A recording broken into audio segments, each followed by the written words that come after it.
Good morning, Waikiki. We're here at Austin, Waikiki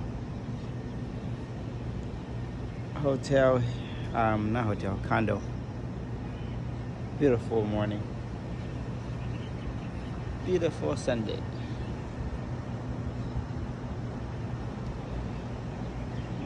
Mình đang ở Hawaii, ở Waikiki.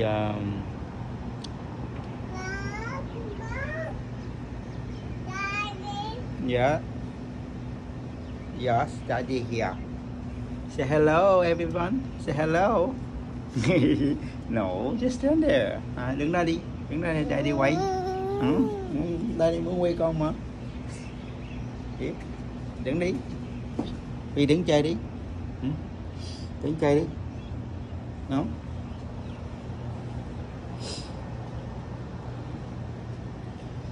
So what's today plan? Hôm nay mình làm gì đây?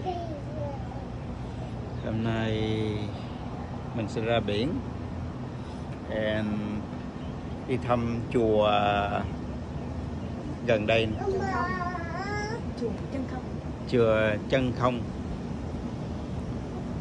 Để coi chắc cũng có đồ chay để mua về ăn. Hôm qua đi từ ở Phoenix, Arizona qua bên đây 6 tiếng đồng hồ. Chỉ uống nước và nó cho ăn mấy bánh thôi, bánh cháy thôi. Đi máy bay Mỹ mà chỉ cho ăn bánh cháy uống nước tệ hơn máy bay Việt Nam nữa. So we just got here yesterday, 2:30 in afternoon, flying from Phoenix, Arizona to here Honolulu. 6-hour flight, and all they gave us for food was drink and cookies. That's it, snack. Wow, pretty bad for a long flight.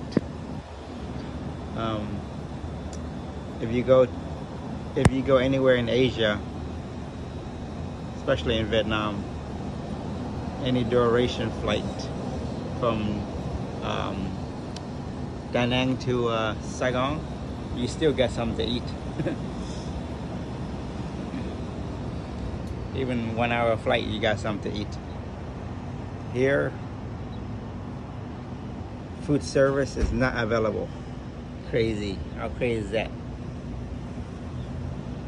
And cái giá tiền máy bay mà từ ở Charlotte, North Carolina qua Hawaii là cũng gần $1,000 rồi.